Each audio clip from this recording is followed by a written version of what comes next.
ओम शांति।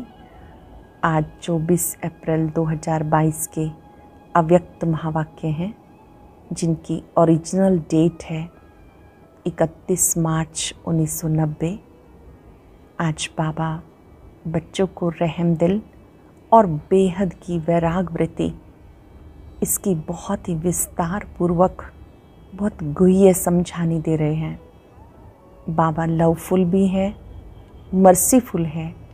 बाबा अपने विश्व के सब बच्चों को देख रहे थे। भले कोई ज्ञान से अनजान है, हर एक को इस रहम की, मर्सी की बहुत आवश्यकता है।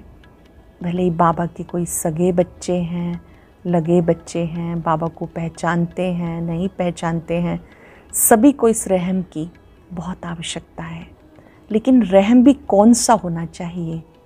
ज्ञान युक्त रहम की बहुत आवश्यकता है। और वैराग भी दिल का वैराग चाहिए। ज्ञान युक्त रहम क्या है? ज्ञान युक्त रहम वाली आत्मा अलबेलापन, ईर्ष्या और घृणा से मुक्त रहेगी। 90% हमारी कमज़ोरियों की जड़ ये 3 बातें हैं। जिनमें ज्ञान युक्त रहम है वो आत्माएं न किसी पे प्रभावित होंगी, न किसी से घृणा करेंगी, न ईर्ष्या करेंगे। साथ साथ बेहद का वैराग, इतना वैराग होना चाहिए कि जो बातें बाबा को अच्छी नहीं लगती वो हमें नहीं करनी। स्वयं पर भी पूरा अटेंशन देना है। स्व उन्नति के लिए भी रहम की आवश्यकता है। ब्राह्मण परिवार के लिए भी रहम की आवश्यकता है। यदि किसी आत्मा को स्वयं के प्रति रहम है तो अपनी कमजोरियों से वो स्वतः ही विजयी बन जाएगी, अपनी कमजोरियों पर जीत पा लेगी। बहुत सुंदर बात बाबा ने सिखाई कि जो बेहद की वैराग वृत्ति वाली आत्माएं हैं वो कहती है तुम ही संग बैठूं, तुम ही संग खाऊं, तुम ही से सर्व संबंध निभाऊं। बाबा याद दिला रहे हैं कि आप बच्चों का वायदा है ना कि हम एक को ही याद करेंगे। ऐसी बेहद की वैराग वृत्ति वाली आत्मा कभी किसी से प्रभावित नहीं होगी। किसी के द्वारा भी सहयोग दिलाने वाला भी बाबा है। बाबा जब बुद्धि में होगा तो किसी भी आत्मा के प्रति झुकाव में नहीं आएंगे। वैसे भी जो मन बुद्धि से बाबा पर बलिहार हो चुके हैं वो अब अन्य किसी की तरफ नहीं झुक सकते हैं। सुनते हैं बाबा के मधुर बोल। बाबा के शब्दों में डायरी पेन लेकर बैठेंगे, मुख्य पॉइंट्स को नोट करेंगे और दिन में अनेकों बार उन पॉइंट्स को रिवाइज करेंगे ताकि वो रियलाइजेशन में आ सकें और हम उसका स्वरूप बन सकें। मुरली का सार है रहम दिल और बेहद की वैराग वृत्ति। रहम दिल और बेहद की वैराग वृत्ति। आज लवफुल, मर्सीफुल बाप दादा अपने समान बच्चों को देख रहे हैं। आज बाप दादा विश्व के सर्व अनजान बच्चों को देख रहे थे। भले अनजान हैं फिर भी बच्चे हैं।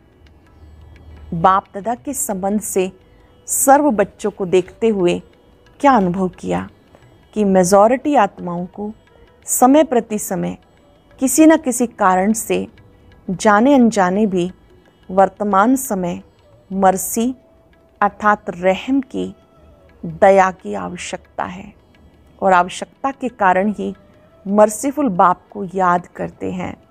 तो चारों ओर की आवश्यकता प्रमाण इस समय रहम दृष्टि की पुकार है। क्योंकि एक तो भिन्न भिन्न समस्याओं के कारण, मन बुद्धि का संतुलन न होने के कारण मर्सीफुल बाप को व अपनी अपनी मान्यता वालों को मर्सी के लिए बहुत दुख से, परेशानी से पुकारते रहते हैं। चाहे अनजान आत्माएं बाप को न जाने के कारण अपने धर्म पिताओं व गुरुओं को व इष्ट देवों को मर्सीफुल समझ के पुकारते हैं। क्योंकि आप सब तो जानते ही हो इस समय सिवाय एक बाप परमात्मा के और किसी भी आत्मा द्वारा मर्सी नहीं मिल सकती।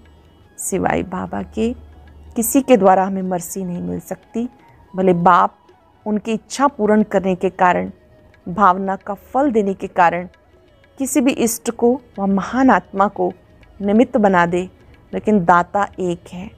इसलिए वर्तमान समय के प्रमाण मर्सीफुल बाप बच्चों को कहते हैं, बाप के सहयोगी साथी बुझाएं, आप ब्राह्मण बच्चे हो। बाप की सहयोगी साथी बुझाएं, आप ब्राह्मण बच्चे हो। तो जिस चीज़ की आवश्यकता है वो देने से प्रसन्न हो जाते हैं। तो मास्टर मर्सीफुल बने हो, आपके ही भाई बहने हैं, चाहे सगे हैं चाहे लगे हैं तो परिवार के। अपने परिवार की अनजान परेशान आत्माओं के ऊपर रहम दिल बनो। अपने परिवार की अनजान परेशान आत्माओं के ऊपर रहम दिल बनो। दिल से रहम आए। विश्व के अनजान आत्माओं के लिए भी रहम चाहिए, साथ साथ ब्राह्मण परिवार के पुरुषार्थ की तीव्र गति के लिए, स्वोन्नति के लिए रहम दिल की आवश्यकता है।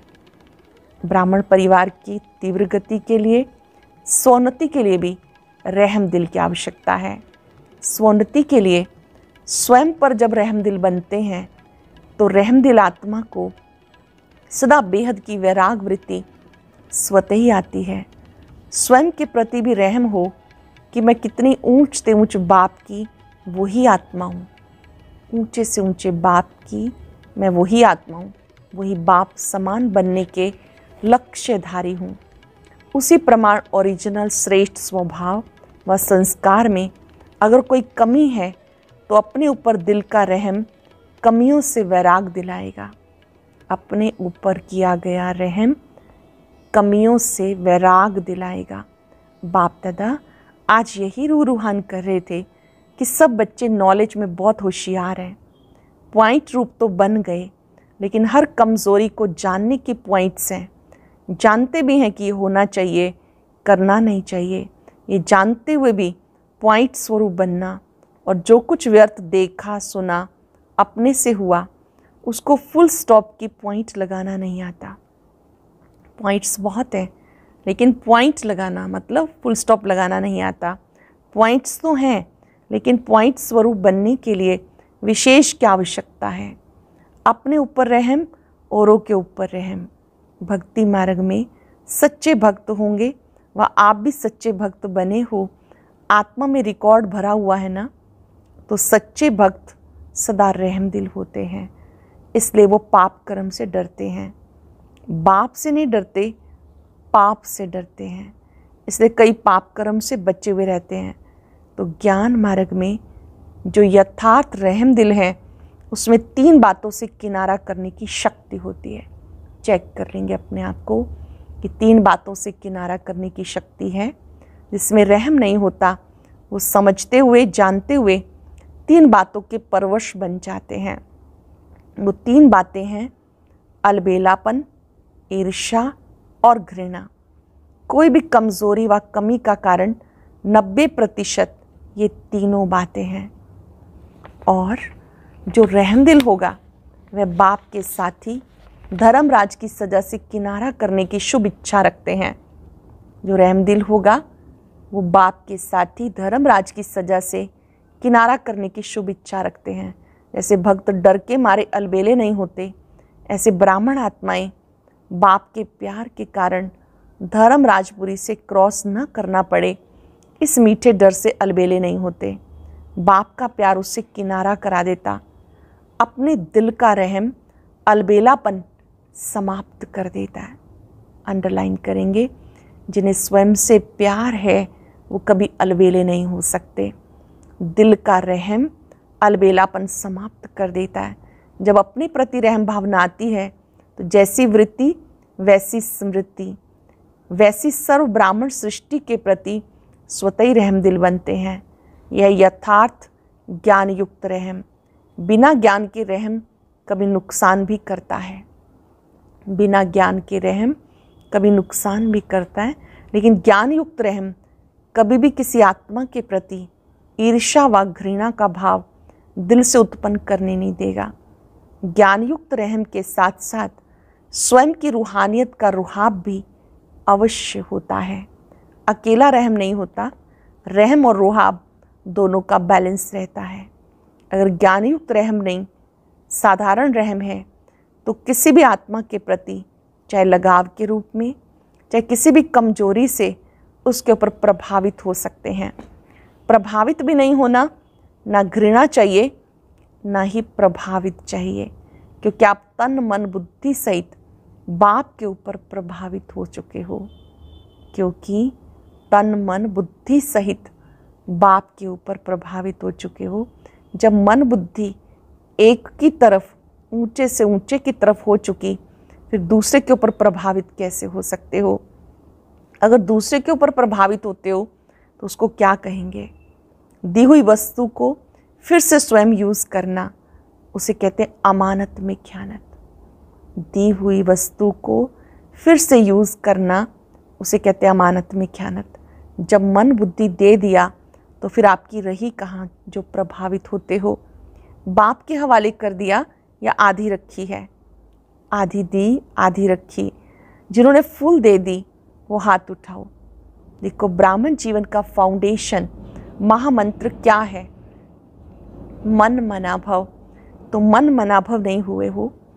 ज्ञान सहित रहमदिल आत्मा कभी किसी के ऊपर, चाहे गुणों के ऊपर, चाहे सेवा के ऊपर, चाहे किसी भी प्रकार के सहयोग प्राप्त होने के कारण आत्मा पर प्रभावित नहीं हो सकती, क्योंकि बेहद की वैरागी होने के कारण बाप के स्नेह, सहयोग, साथ, इसके सिवाय उसको कुछ भी दिखाई नहीं देगा। जो बेहद की वैरागी आत्मा है उसको बाबा का स्नेह, सहयोग, साथ, इसके सिवाय कुछ भी दिखाई नहीं देगा। बुद्धि में आएगा ही नहीं तुम ही संग, और कोई आएगा ही नहीं। क्या आएगा?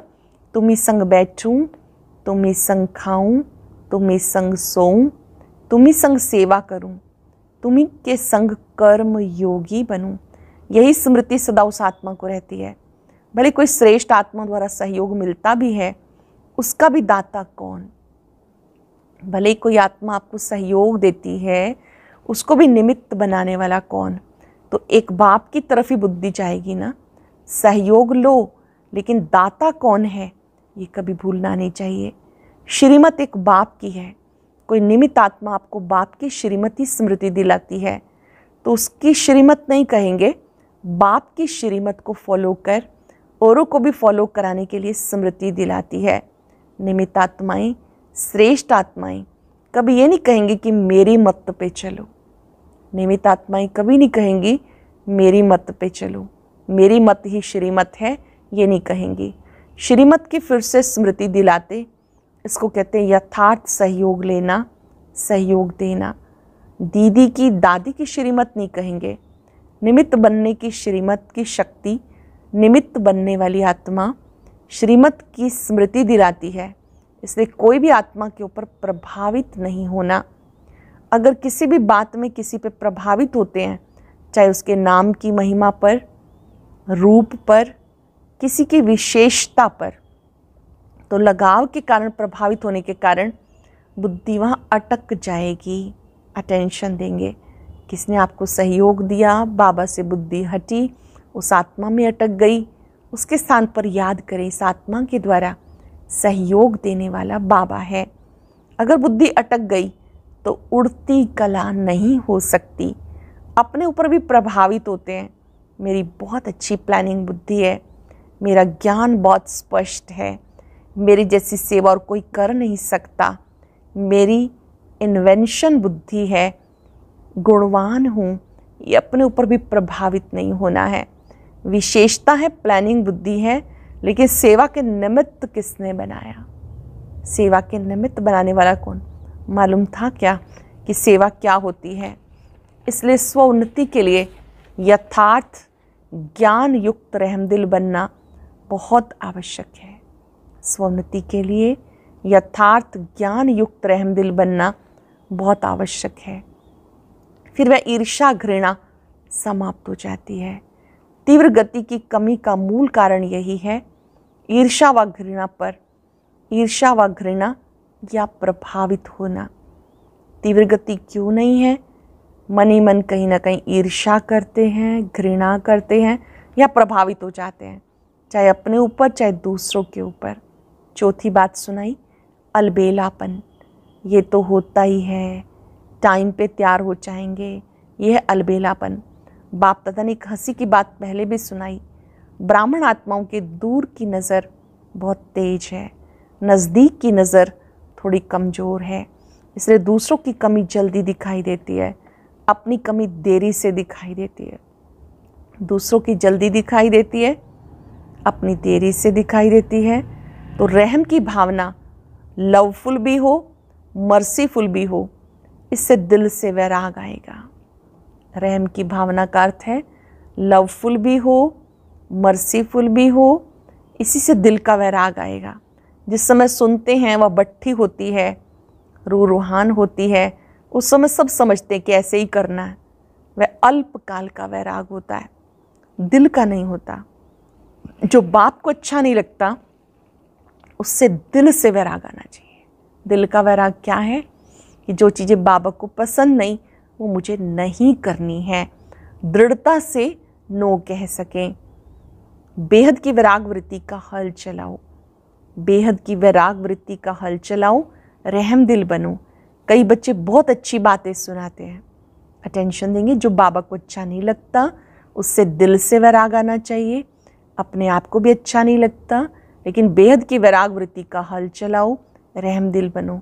कई बच्चे बहुत अच्छी अच्छी बातें सुनाते हैं, कहते हैं जब कोई झूठ बोलता है तो बहुत गुस्सा आता है, झूठ पे गुस्सा आता है, या कोई गलती करता है तो गुस्सा आता है, वैसे नहीं आता। उसने झूठ बोला वो तो ठीक है, उसको रॉन्ग समझते हो, और जो आप गुस्सा करते हो वो फिर राइट है क्या? रॉन्ग को कैसे समझा सकता है, उसका असर कैसे हो सकता है? उस समय अपनी गलती को नहीं देखते, दूसरे की झूठ की छोटी बात को भी बड़ा कर देते हैं। ऐसे समय पे रहम दिल बनो, अपनी प्राप्त हुई बाप की शक्तियों द्वारा रहम दिल बनो, सहयोग दो।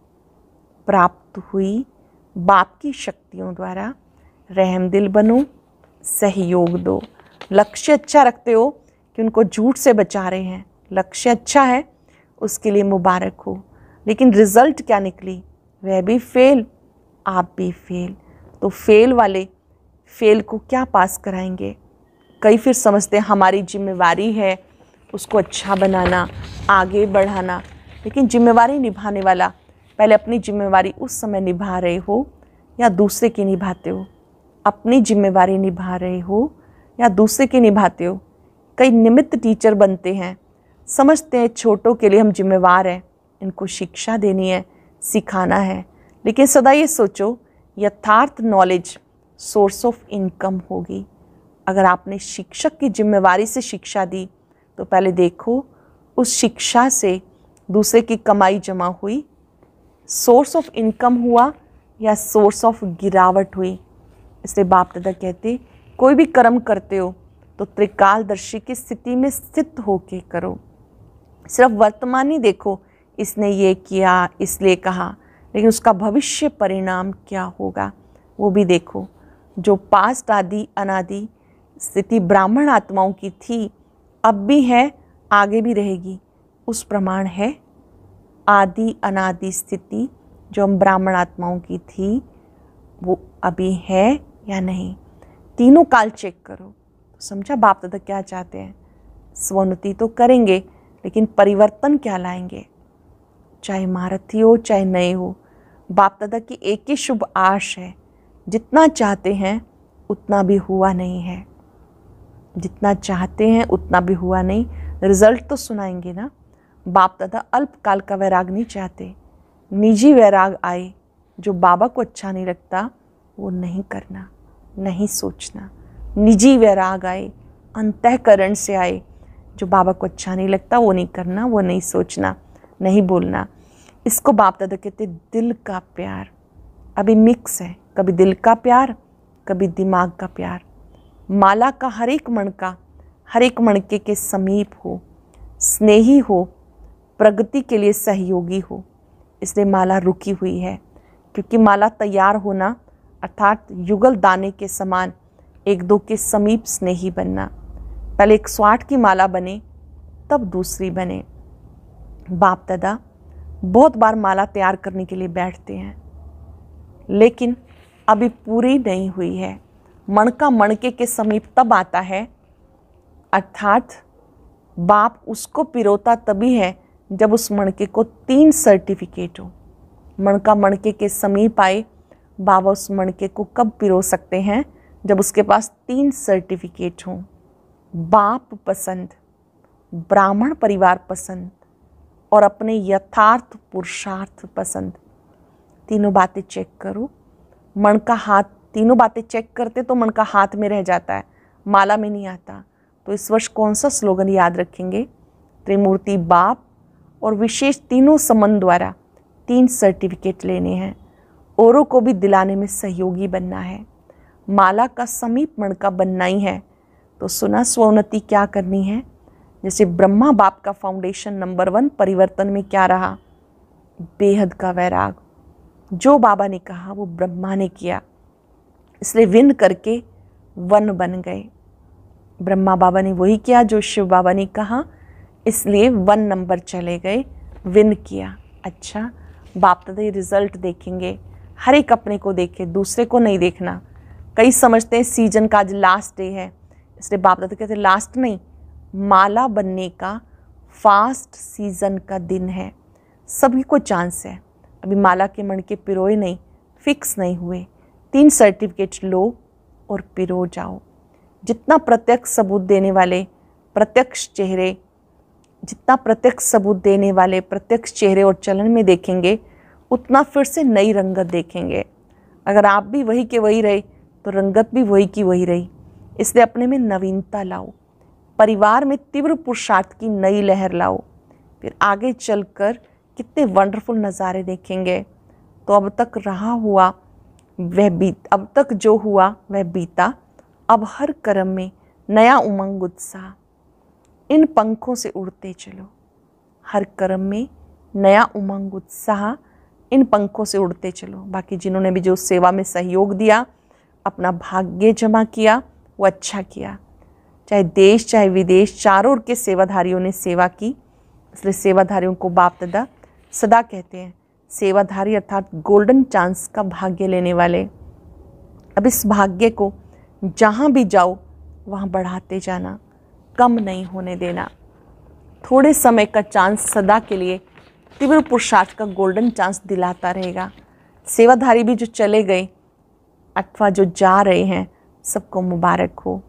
अच्छा, सर्व रहमदिल श्रेष्ठ आत्माओं को, सदा स्वयं को स्वोन्नति की उड़ती कला में ले जाने वाले तीव्र पुरुषार्थी आत्माओं को, सदा हर समय एक बाप के साथ का अनुभव करने वाली अनुभवी आत्माओं को, बाप के दिल की आशाओं को पूर्ण करने वाले कुल दीपक आत्माओं को, सदा अपने को माला के समीप मणके बनाने वाले विजयी आत्माओं को, बेहद की वैराग वृत्ति से हर समय बाप को फॉलो कर बाप समान बनने वाले अति स्नेही राइट हैंड बच्चों को बाप दादा का याद प्यार और नमस्ते। रूहानी बच्चों की रूहानी बाप दादा को नमस्ते, गुड मॉर्निंग, शुक्रिया। वरदान है, प्राप्तियों को इमर्ज कर सदा खुशी की अनुभूति करने वाले सहज योगी भव। प्राप्तियों को इमर्ज कर सदा खुशी की अनुभूति करने वाले सहज योगी भव। सहज योग का आधार है स्नेह, स्नेह का आधार है संबंध, संबंध से याद करना सहज होता है, संबंध से सर्व प्राप्तियां होती हैं। जहाँ से प्राप्ति होती है मन बुद्धि वहाँ सहज ही चली जाती है। इसलिए बाप ने जो शक्तियों का, ज्ञान का, गुणों का, सुख शांति आनंद प्रेम का खजाना दिया, जो भी भिन्न भिन्न प्राप्तियां हुई, उन प्राप्तियों को बुद्धि में इमर्ज करो तो खुशी होगी। जो जो कुछ मिला उन्हें इमर्ज करो, ज्ञान गुण शक्तियाँ प्राप्तियाँ, तो सहज योगी भी बन जाएंगे। इन प्राप्तियों को इमर्ज करेंगे, चिंतन करेंगे तो सहज योगी बन जाएंगे। स्लोगन है, जो सब प्रश्नों से पार रहता है वही प्रसन्न चित्त है, सब प्रश्नों से पार है, वही प्रसन्न चित्त है। आज हम अभ्यास करेंगे, मैं सहज योगी हूँ, मुझे बाबा से सर्व प्राप्तियाँ हुई हैं। मेरे लिए बाबा को याद करना अति सहज है। चिंतन करें, मुझे बाबा से क्या क्या मिला है।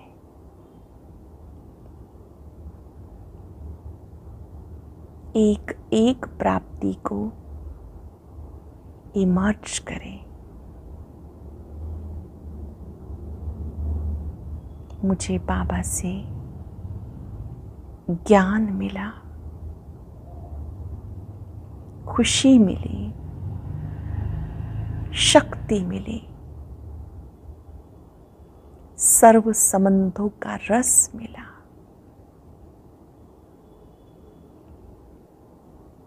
मैं सब प्राप्तियों से भरपूर हूँ।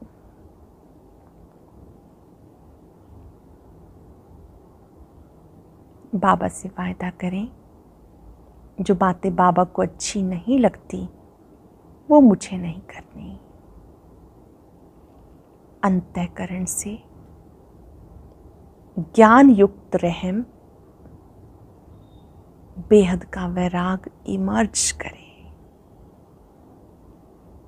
शुक्रिया बाबा, शुक्रिया। ओम शांति शांति।